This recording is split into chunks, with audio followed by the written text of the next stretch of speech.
Halo semuanya, perkenalkan, nama saya Wildan Susono dengan nomor NIM B131230537. Pada kesempatan kali ini kita akan bahas materi tentang pengukuran evaluasi kinerja organisasi mata kuliah perilaku keorganisasian. Halo semuanya, perkenalkan, nama saya Wildan Susono dengan nomor NIM. Kita masuk ke slide yang pertama. Di sini ada pengantar. Jadi, pengukuran dan evaluasi kinerja penting untuk menilai efektivitas dan efisiensi organisasi. Yang kedua tujuannya adalah untuk mengetahui sejauh mana organisasi mencapai sasaran strategis. Kita masuk ke slide yang kedua. Di sini ada tiga pengertian dari para ahli. Yang pertama ada Armstrong and Barron tahun 1998. Pengukuran kinerja adalah proses mengidentifikasi, mengukur, dan mengevaluasi kontribusi individu atau kelompok terhadap tujuan organisasi. Jadi mereka ini fokus pada identifikasi, pengukuran, dan evaluasi kinerja untuk mencapai tujuan organisasi. Pendekatan yang mereka gunakan lebih ke manajerial dan pengukuran kinerja individu atau kelompok. Kemudian dari Prawiro Sentono tahun 2002, kinerja organisasi adalah hasil kerja yang dapat dicapai oleh organisasi sesuai dengan wewenang dan tanggung jawabnya untuk mencapai tujuan secara legal, tidak melanggar hukum, dan sesuai moral. Jadi,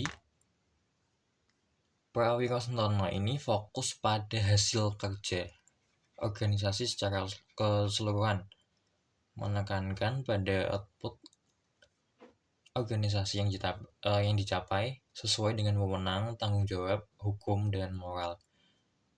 Jadi ini lebih pada etika dan legalitas pencapaian hasil kerja. Kemudian yang ketiga ada Wibowo tahun 2016. Kinerja merupakan hasil kerja yang memiliki hubungan kuat dengan tujuan strategis organisasi, kepuasan pelanggan, dan kontribusi ekonomi. Jadi Wibowo ini fokusnya adalah hubungan antara hasil kerja dengan tujuan strategis organisasi.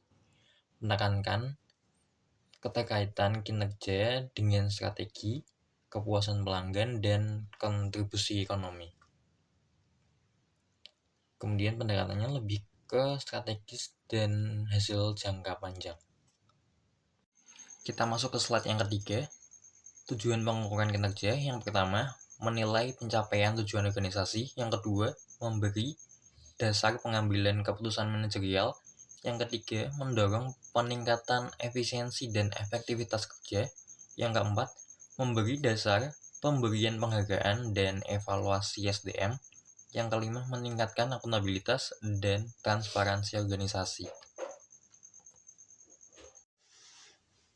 Kemudian kita masuk ke slide yang keempat, evaluasi kinerja organisasi. Di situ ada tiga pengertian dari para ahli. Yang pertama dari Robbins and Coulter tahun 2012. Evaluasi kinerja adalah aktivitas mengukur efektivitas dan efisiensi dari hasil yang dicapai organisasi. Jadi kinerja organisasi diukur berdasarkan efektivitas dan efisiensi.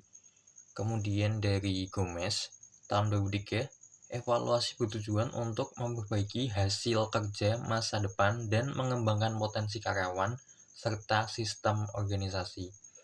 Jadi evaluasi digunakan untuk memperbaiki hasil kerja masa depan dan mengembangkan potensi karyawan dan sistem organisasi.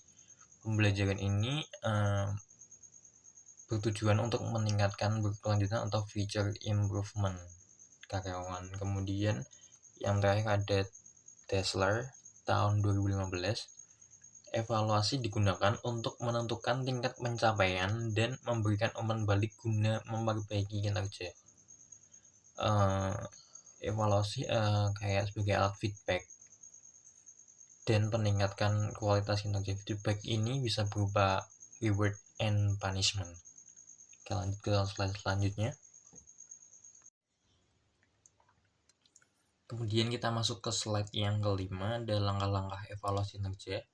Yang pertama ada menetapkan standar kinerja, yaitu dengan menentukan kriteria atau target yang jelas untuk menilai kinerja, meliputi kualitas, kuantitas, waktu, biaya, dan lain-lain. Misalnya target sehari dapat berapa, itu dengan cara membuat KPI atau Key Performance Indicator, SOP, atau standar mutu, dengan melibatkan manajer dan staff-staff dari segala lapisan organisasi agar realistis. Kemudian yang kedua ada mengukur hasil aktual, yaitu mengumpulkan data kinerja yang sebenarnya.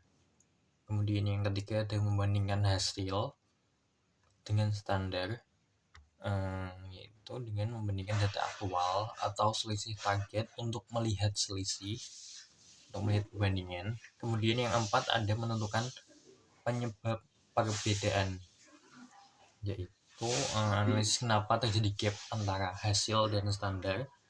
Kemudian yang kelima melakukan tindakan perbaikan atau peningkatan untuk menjalankan rencana untuk menutup gap dan mencegah agar gap itu tidak terjadi lagi, seperti dengan pelatihan karyawan, perbaikan jadwal, peralatan mesin, revisi SOP, dan pengadaan bahan yang lebih baik.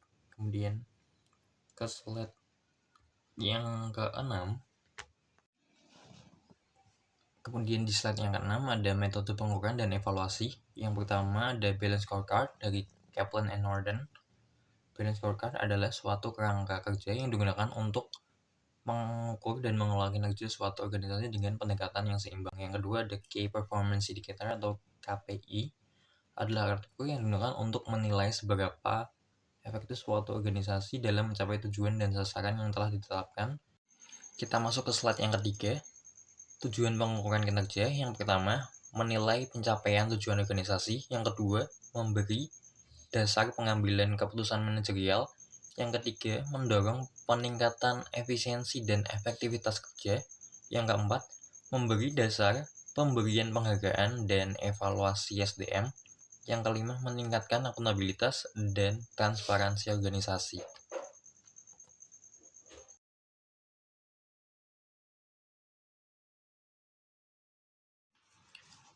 Kemudian di slide ke-7, yaitu faktor yang mempengaruhi kinerja organisasi. Yang pertama ada kepemimpinan dan budaya organisasi, berperan penting dalam mengarahkan, menginspirasi, dan memotivasi anggota organisasi untuk mencapai tujuan bersama. Yang kedua ada struktur organisasi,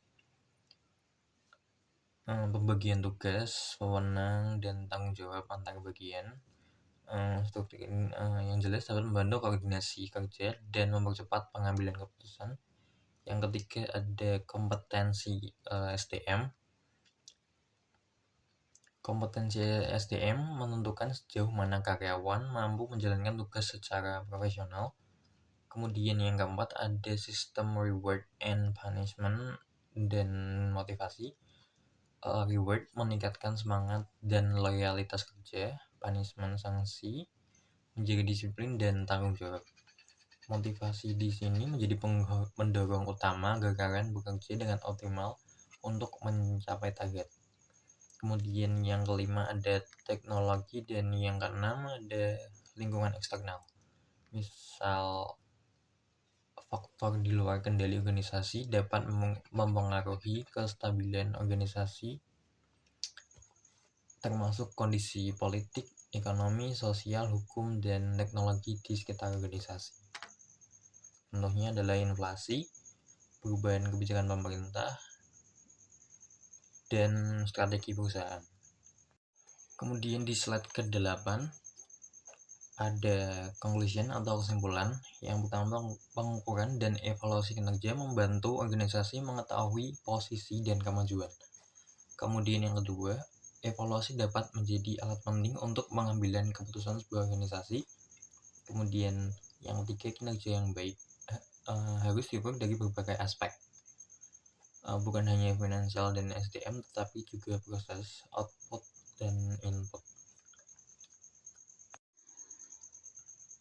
Kemudian itu ada sumber yang pertama dari Armstrong, Eamon Barron, Performance Management, The New Realities, dan itu berbagai penulis lainnya, Kevin Norton, Robin Calder, Wibowo, dan Prawiro Sentono.